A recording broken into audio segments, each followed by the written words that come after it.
Bem-vindo ao Análise de Obras, um podcast para desenvolver o seu senso crítico.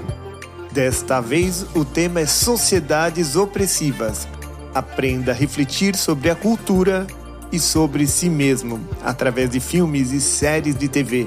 E tudo isso com muita diversão. Vamos começar? E hoje nós iremos falar sobre Mandela, Longo Caminho para a Liberdade, feito em 2013, dirigido por Justin Chadwick. Meu nome é Henrique Oliveira. Meu nome é Francisco Parente. Então vamos lá, Francisco. O que você achou do filme? É um filme interessante.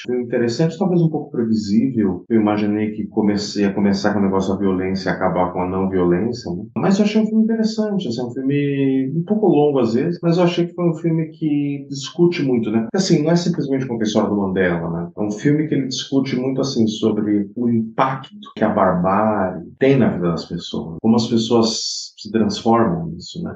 E o Mandela ele aparece como um exemplo de resiliência dentro desse mundo. Alguém que fala, né? Não, mas não é que eu luto pela destruição dos brancos ou o domínio dos negros sobre os brancos, eu luto pelo equilíbrio. Alguém que seria assim, um exemplo de resiliência. A gente vê o impacto que tem, por exemplo, nos outros colegas dele do movimento. Nele mesmo, quando ele parte para agressão, né? Então eu achei que foi um filme bem legal, assim, um filme que ele vai além só do Mandela, né? Eu achei que o filme teve essa inteligência de colocar o Mandela como um fator que estava... Em dados momentos, confesso que eu fiquei um pouco perdido no filme, não entendi direito o que estava acontecendo, né? Mas, assim, colocar o Mandela como um dos fatores que estava ali e como ele lidou com essa situação. Eu achei que foi um filme interessante, né? Porque ele pensa assim, como que as sociedades opressivas, como que elas impactam a nossa vida? Como que elas impactam o nosso psicológico? Não por uma cooptação, como a gente discutiu, por exemplo, na onda, mas assim, como ter resiliência numa sociedade opressiva. Gostei muito. Então, esse filme aí, eu pesquisei bastante essa semana sobre o filme. Uma das coisas é que ele foi criado um filme sobre a autobiografia que o próprio Mandela fez. Então é interessante ele ter relatado a história dele e o filme, né, ser uma construção em cima disso. Então tem a história do Mandela e tem a história do Apartheid. Nós que somos brasileiros, acho que a gente sabe pouco da África do Sul, pouco do Apartheid. Acho que a grande maioria dos brasileiros não conhece nada, sabe pouco, muito pouco. E esse filme acho que é educativo, na minha opinião, ele é um filme que ele explica bem, bom, esse daqui é o Mandela, olha o percurso dele, né, o percurso do herói, né, mostra desde a infância até ele se tornar presidente da República e mostra o que é o Apartheid, né, então mostra alguns descompassos muito grandes entre o branco e o negro, o branco totalmente poderoso, ele dizia, ele fazia, acontecia e enxovalhava o negro na cara dura, sem medo de ser feliz. E o Estado promove isso, né? Então as leis do Apartheid diz onde as pessoas moram, cada raça deve morar de uma determinada forma. Os brancos moram num lugar bonito, limpo, maravilhoso. Os negros que moram lá nos townships, que são as cidades pobres e que ficam no entorno, e eles devem estar ali por perto para poder servir. Então achei muito educativo. Você achou esse filme educativo? Assim, tipo, se você fosse aplicar em aula para explicar sociedades opressivas, você acha que esse filme serviria? Não, eu acho que tem exemplos melhores. Mas eu acho que... Porque eu confesso que em alguns momentos eu fico um pouco perdido, assim, com o filme. Talvez seja por isso que você falou dessa carência de repertório que a gente tem com relação ao Apartheid, né, África do Sul. Em alguns momentos, por exemplo, eu não entendi exatamente como que eram os avanços, entendeu?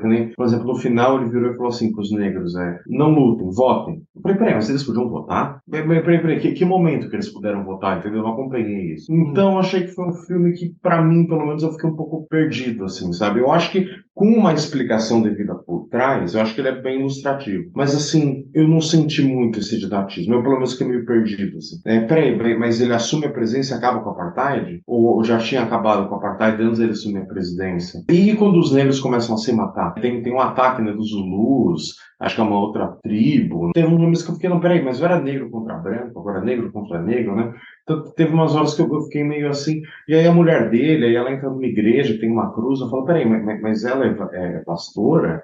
Quer dizer, entendeu? Então o filme, às vezes, ele me deixou um pouco assim, mas eu não sabia direito o que estava acontecendo, confesso. Não, é legal até você dizer isso daí, porque eu acho que eu estou me munindo da África do Sul faz um bom tempo. No ano passado, eu fiz durante alguns meses aula com um rapaz sul-africano, e foi muito interessante, porque ele lida com áudio, com música, então para mim, eu e ele, a gente estava se comunicando por esse caminho, pelo caminho da música, de produção musical, coisa assim. E aí eu decidi que queria conversar um pouco sobre a África do Sul. Tudo bem, a gente começou a conversar e assistir vários vídeos, então eu comecei a me educar o que é a África do Sul. Sul, comecei a me educar o que é o apartheid. E comecei a me educar nas as línguas, as culturas que existem lá. Então, eu acho que talvez por isso eu tenha assistido o filme já com bastante subsídio. Eu lembro que na época que eu fiz aula com ele, eu assisti nada, uns 10 vídeos, assim, de YouTube, e eu consegui conversar com ele com um camarada sul-africano, descendente de branco de inglês. Então, ele mesmo tinha vivido de uma forma privilegiada, tinha feito uma boarding school, sabe, uma escola de elite lá na África do Sul e tudo mais. E uma das grandes surpresas, que foi uma das últimas aulas que eu fiz com ele, é que ele dá aula para mim, mas ele dá aula para outros brasileiros também, porque ele dá aula pelo iTalk,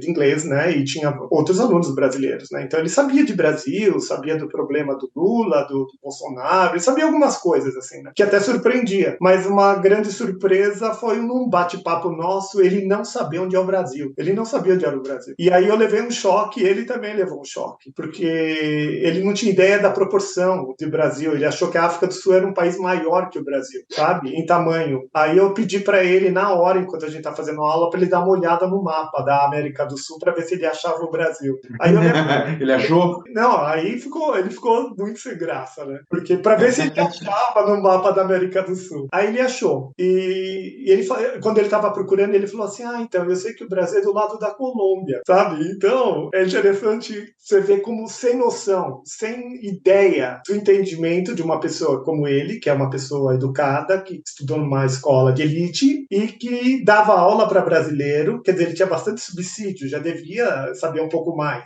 e não conseguiu localizar o mapa do Brasil. Então, por outro lado, eu fico imaginando que nós, brasileiros, também não sabemos nada do país dele, ou quase nada. O que você acha disso? É interessante isso, porque na verdade o que a gente sabe malemar é a história da Europa, né? E um pouco da história americana recente, porque eles se tornaram uma super, né, potência mundial e tudo mais. Mas, assim, no geral mesmo, é uma coisa que não faz muito sentido a pessoa saber disso, porque não está, digamos assim, no centro, né? Não está no centro do mundo. Quer dizer, a gente sabe da Europa, porque eles colonizaram o mundo inteiro, tem as grandes navegações, toda a nossa referência estética vem da Europa, né? A arte, literatura, né? É natural, eu não estou achando isso ruim, não, tá? Eu acho que a Europa é um grande continente, e ainda bem que eles produziram coisas maravilhosas para a humanidade, né? Embora não feche os olhos para as barbáries que eles cometeram, né? Mas ainda assim, eu acho natural, sabe? Que o cara não saiba. Tipo, é claro que pra gente é meio chocante, porque a gente é brasileiro e, né, pô, nós somos o maior país da América Latina, São Paulo é mais rico que a Argentina e o Chile, a gente que juntos se bobear, é uma coisa assim, pra gente é meio, nossa, como, né? Mas, na verdade, não, né? Na verdade, o Brasil é um país que, na verdade, ninguém dá mínima pra ele. Eu lembro também que eu estava falando, um amigo meu, uma vez ele tinha feito um intercâmbio, né? E aí uma menina foi perguntar se o Brasil era uma ilha.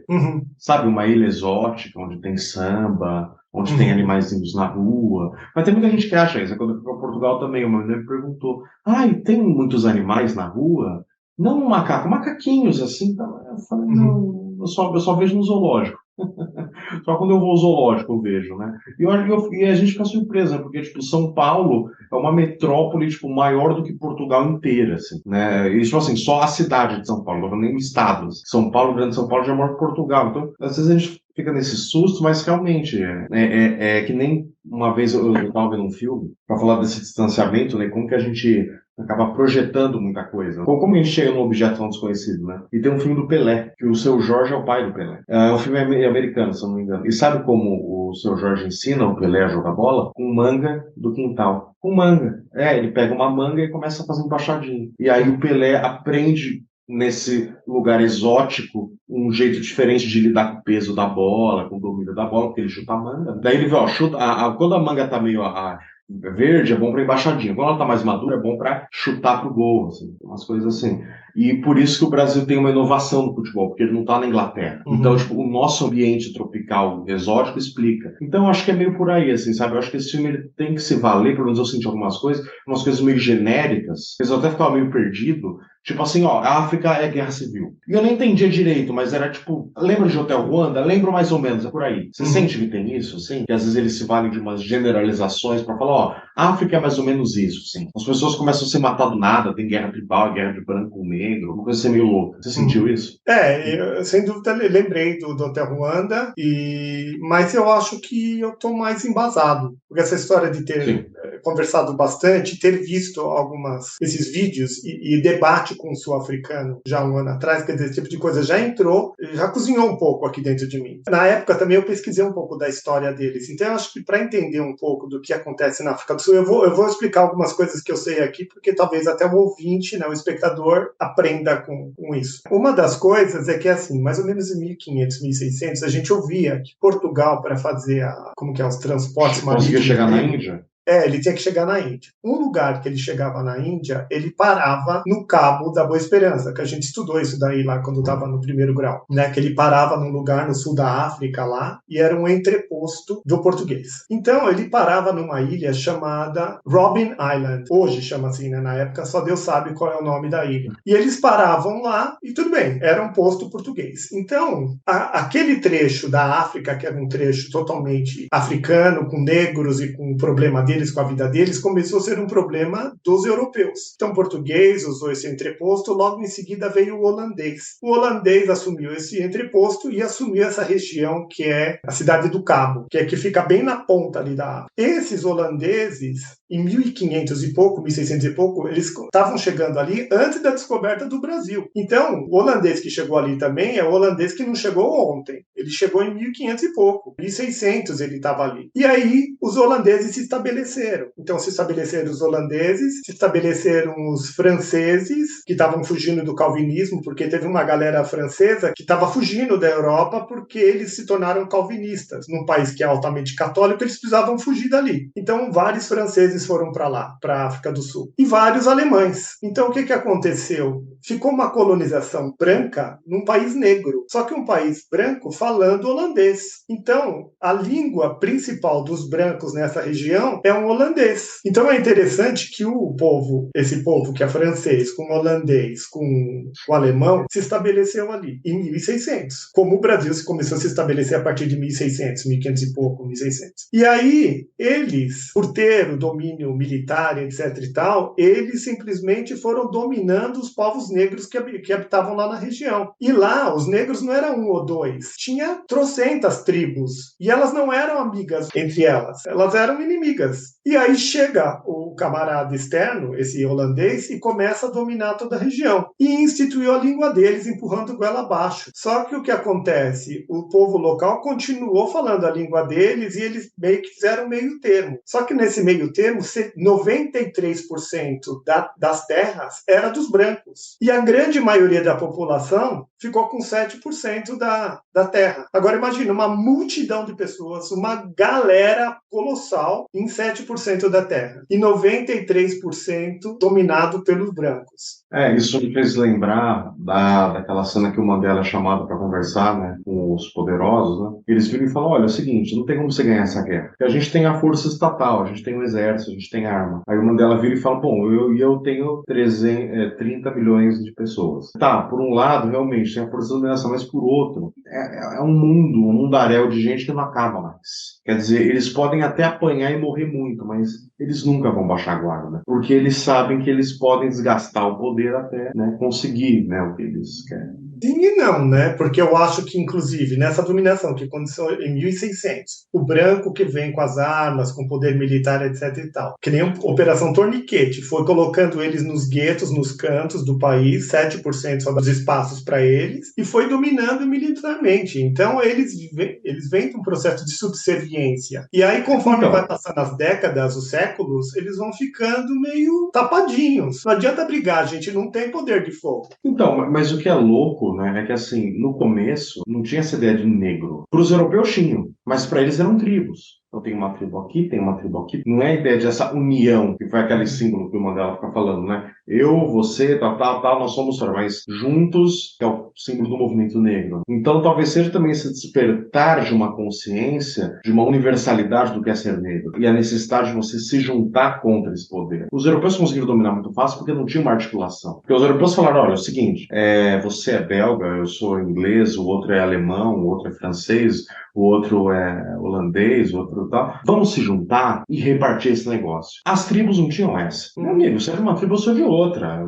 Cada um se vire contra os europeus, é isso aí, entendeu? Esses caras que estão chegando aí. Quer dizer, como que algumas caravelas que chegaram aqui nas Américas conseguiram dominar todos os indígenas que moravam aqui? Os indígenas também não tinham unidade, eles eram um contra o outro, eles nem sabiam o que estava acontecendo. Eles não se reconheciam como indígenas. Eram povos diferentes. Então é interessante isso. É interessante talvez a gente pensar que talvez a herança europeia dessa concepção de universalidade é que fez os negros retomarem o poder. Ah, sim. Né? Porque eu acho que eles ficaram desde 1600 até 1960, 70, que é quando começou o anti-apartheid, quietos, muito subservientes, muito oprimidos. Existiu o opressor que chegou lá e que tinha uma narrativa de racismo mesmo, era tipo hitleriano o negócio ali, era um nazismo. Nós somos superiores, vocês são outra raça inferior e que está aqui provavelmente para nos servir. Então, cada um na sua raça. Então, o que aconteceu? Eu estava contando a história lá. Os holandeses chegaram, se estabeleceram, trouxeram a língua deles, que foi o holandês, que recebeu influência dessa língua francesa e tudo mais, e recebeu um tanto de influência, porque ao passar das décadas, foi recebendo influência da própria língua africana. Então, criou-se essa nova língua. A língua oficial lá que se fala é Afrikaner, o nome da língua, que é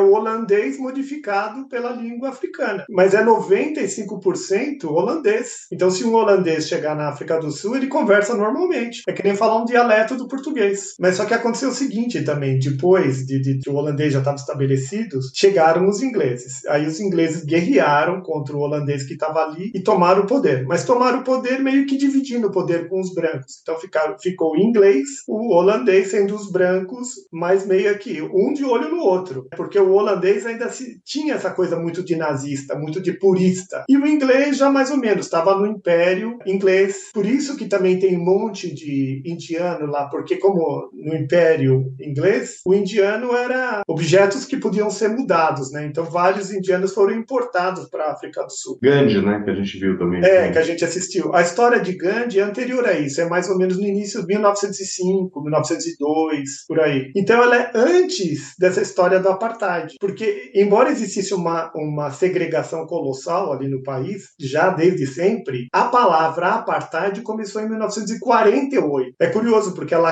acaba a Segunda Guerra Mundial, aí que se estabelece o apartheid. Nos outros países, quando Hitler cai e o nazismo é visto como uma coisa má, etc e tal, a tendência natural seria, não, então vai cair também, os negros vão assumir o poder, o nazismo é mau, etc e tal. Na África do Sul, como a dominação era tão grande nos brancos, eles fizeram ao contrário. Eles falaram, não, aqui antes que o negro faça alguma coisa, entrou um partido no poder em 1948 e eles criaram o apartheid, que é uma política do governo de separar em raças o país. Então esse bairro aqui só mora negro, esse bairro aqui só mora indiano e esse bairro aqui só mora branco. Eu lembro que uma vez tivemos de antropologia, na faculdade, o professor de antropologia falou uma coisa interessante. Ele falou assim, uma das questões dos europeus, quando eles chegaram nas Américas, nas Índias, na África, era, essas pessoas têm alma? Porque os animais não têm alma. E esses caras que são parecidos conosco, só que são tão primitivos, eles têm alma? A gente tem que ter algum cuidado ético, um modo como a gente trata eles? E aí aconteceu tudo o que aconteceu. Se eles têm alma, é uma alma inferior, pelo jeito. Não, e é interessante que eles se fecharam de tal forma e eles ficam repetindo na cabeça deles. Então, quando eu debati com esse meu professor de inglês aí da África do Sul, eu peguei um vídeo que eu achei na internet dos Boers. Boers é o nome que a gente usa aqui em português, mas essa palavra em holandês quer dizer os fazendeiros. Então, o que aconteceu? Esses brancos fazendeiros, eles têm um território grande e moram várias famílias desses descendentes de brancos holandeses. Hoje, século XXI, eles acordam de manhã e eles fazem um treinamento militar e eles fazem rezas e eles fazem toda uma repetição mental e comportamental de que os brancos são puros,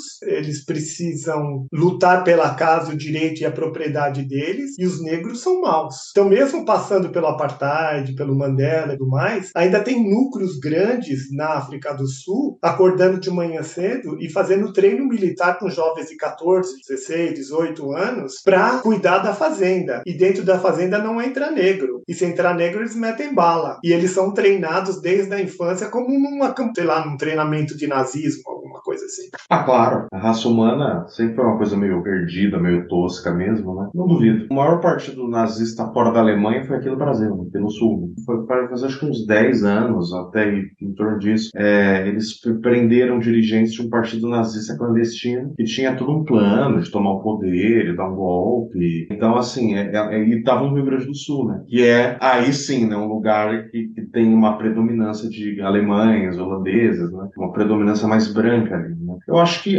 esse tipo de racismo é só uma forma desse tipo de classificação. Uma forma lamentável, horrível, mas é uma forma, sabe, de essa coisa do ser humano de se identificar num grupo e falar: os outros são piores, a gente está no caminho certo, vamos combater essa escória que convive com a gente. Uma coisa interessante, no final do filme, a democracia vence. Começa com ele na tribo, fazendo rituais, tribo africana, só que o que vai fazer a África do Sul ser a África do Sul é uma herança ocidental. É a democracia, é o voto, é a divisão de poderes. Quer dizer, então, não sei, às vezes isso me soa como se fosse assim, me fazendo olha, o Ocidente errou muito, mas nós possibilitamos que eles fizessem uma sociedade massificada, harmônica, que pudesse se comunicar com o resto do mundo, né? Eu acho que ninguém inventa roda, sabe? E o que estava acontecendo na África como um todo era um processo de descolonização. E um processo de descolonização previa o quê? Previa provavelmente a democracia ou previa alguma coisa que já era tribal. Você pega aquela instituição tribal do jeito que ela funcionava e tudo mais e se expandia para todos os países. E eu acho que é difícil isso daí se estabelecer por uma cultura de massa, por uma sociedade de muitas pessoas. Então eu acho que o que acaba acontecendo é ninguém inventa a roda. Pega os modelos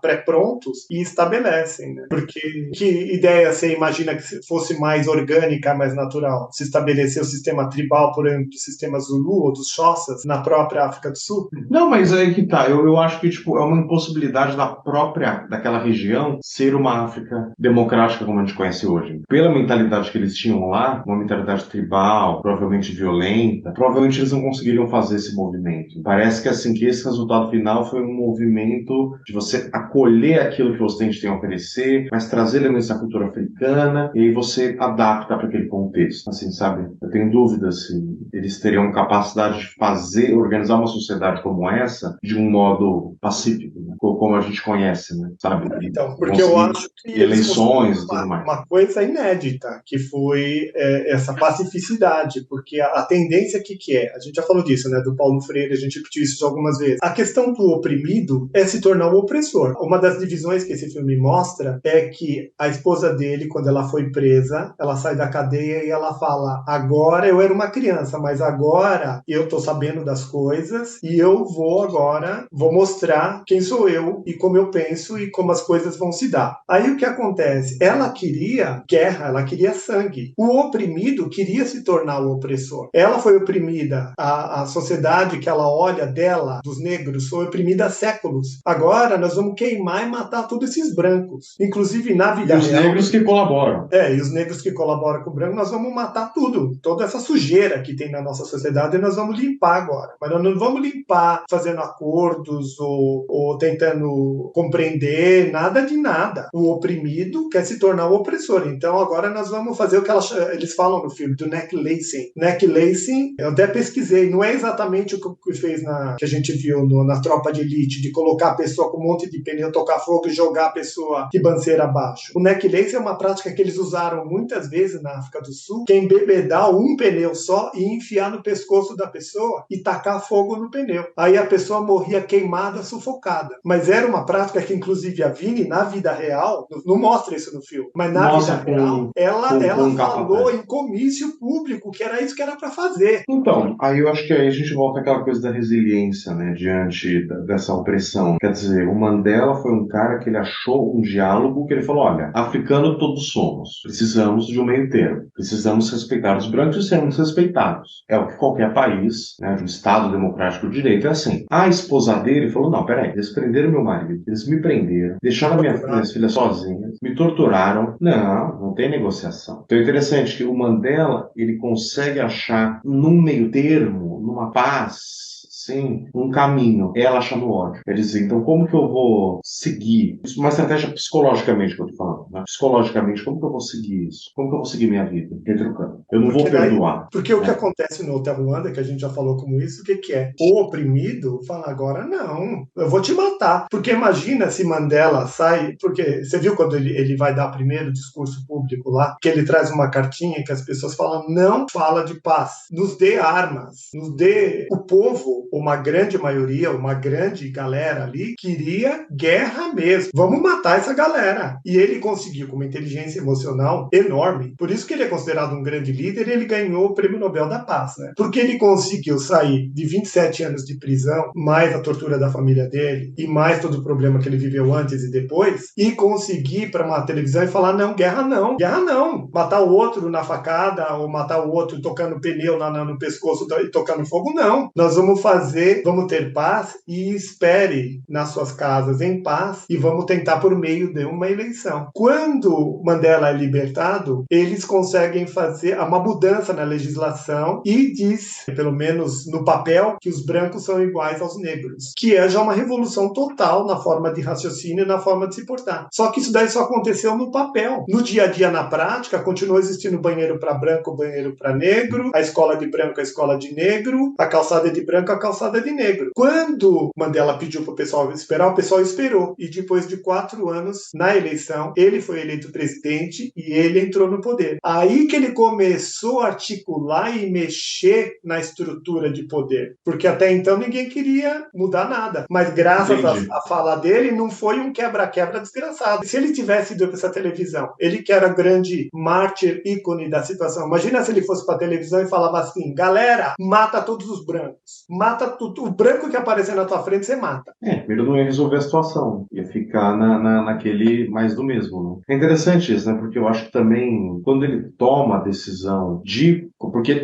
o filme ele constrói de um modo que eu entendi que quem começa a violência foi o Mandela, né? Quando ele chega naquele grupo e fala, ó, não dá mais para ter paz. A gente tentou na paz e não deu. Então a gente vai começar a fazer ato terrorista, explodir bomba e tudo mais. Aí parece que, pelo menos a impressão que dá no filme é que ele deu esse peteleco. Aí a bola chegou num tamanho, a bola de neve, que ele teve que frear. Ele teve que falar, não, calma, eu errei. O caminho não é violência. Isso não é certo. Isso não para nada. Porque, é claro, o cara que tá no poder vai falar, meu, se eu ceder, os caras vão me matar. Então desce bala nos caras também, né? Vamos ver quem fica em pé no final, né? Então eu acho que é interessante que o filme ele coloca isso. Ele iniciou e ele fecha o movimento. Ele é o cara que amarra no final e fala, não, vamos resolver pelo voto, que vai dar certo. E deu, né? Pelo que o filme deixa entender.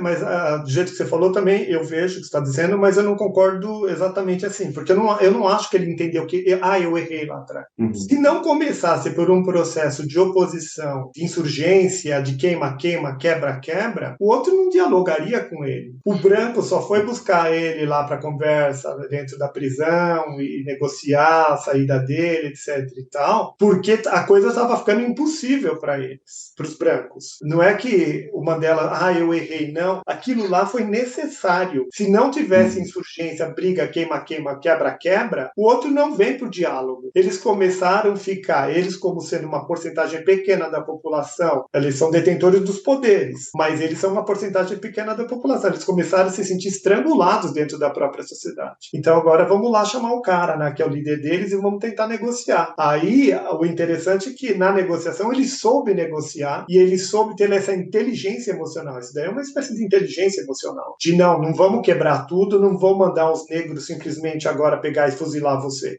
Mesmo porque talvez não dê certo. Vocês são detentores das armas e do sistema militar e tudo mais. Né? Os negros correm atrás de vocês, você joga bazuca em cima deles, joga metralhadora automática neles. Vai morrer muito negro. Vai morrer branco, mas vai morrer muito negro. Então não é esse o caminho. E outra coisa que eu acho que é curiosa é que, assim, os outros negros queriam que saísse pro quebra-quebra. E ele diz, não, nós somos os líderes, nós precisamos ser os líderes. Nós precisamos dizer para o povo o que eles têm de fazer. E o que eles têm de fazer é esperar e a gente passar por um sistema democrático. Você acha que o método do Gandhi Gandhi nunca funcionaria na África do Sul? Por apartheid? Eu acho que o Gandhi esteve lá e fez aquele movimento, né? Deu uma chacoalhada no coqueiro. Mas ela deu uma chacoalhada no coqueiro antes do apartheid. O apartheid, você tem de ver, é tipo um nazismo que se estabeleceu no poder. E quando o nazismo estava no poder, é ilustrado no filme com aquela mulher que vai a juízo contra a negra, que ela diz que a negra roubou as roupas dela. Você vê que a branca, ela fala assim, não, eu não vou falar com ela, eu não vou nem endereçar ela. Eu não posso ser interpelado por um negro. A pessoa está num local de superioridade moral e total que eu não dou a mão para o negro, eu não respondo a um negro. Então, eu acho que o único jeito de fazer algum movimento ali nesse grau de enlace foi por meio de quebra-quebra mesmo. Não teria outro tipo de diálogo possível ali. A violência teve seu papel. A violência teve seu papel, e eu acho que foi uma violência no momento certo e uma tentativa de acordo no momento certo. E aí poupou a vida de muita gente, que nessa história aí, se tivesse outro líder, outro tipo de coisa, se a própria Winnie tivesse sido a líder, ela tinha mandado matar todo mundo, e na hora que eram os detentores das armas, eles iam atirar primeiro. E eles tinham armas, eles iam matar muito mais. Não ia acabar nunca, né? Esse confronto, ia ser um sangue, ia ser sangue de cachoeira, e aí eles transitaram para isso daí, né? Agora imagina se você é um branco racista, que você acha que você é Deus e o outro é lixo. Você não pode dar a mão para a pessoa, você não pode entrar no mesmo espaço com essa pessoa. De repente você tem que aceitar que a pessoa é teu presidente da república. Imagina você entrar numa sala que todo mundo é branco e todo mundo... Agora você é que manda. Olha também o choque de paradigma que é isso daí. Como isso muda, né? Não só, como você falou, no papel, mas de um modo mais cultural, comportamental naquela sociedade, né? Agora um negro governa a África do Sul. Interessante. Não, e a cena emblemática de agora que ele é presidente, todos aqueles guardas que chamavam ele de kafir, né? Kafir eu andei pesquisei na internet. Kafir veio do árabe, é uma coisa assim, tipo, você não é religioso, você não vale nada. Mas assim, se tornou um termo muito pejorativo, tipo, você é um lixo, sai da frente, kafir. E de repente ele entrar como presidente e um branco correndo, amarrando o laço do sapato dele, pro branco também é uma paulada na cara isso daí. Imagina Hitler dentro do nazismo dele tendo que servir o judeu. É uma inversão desse tipo. É uma mudança simbólica muito importante. Você pegar esse cara que era o terrorista e de repente você colocar ele para governar o país. E é interessante, né? Tem uma hora que o cara vira e fala assim para ele, o Mandela, né? Um dos brancos lá que estão negociando com ele, fala, mas não tem como falar com os negros. Sabe, eles não vão entender, eles vão dele falar, pô, mas eu sou negro. Ele fala, não, mas você é um negro diferente.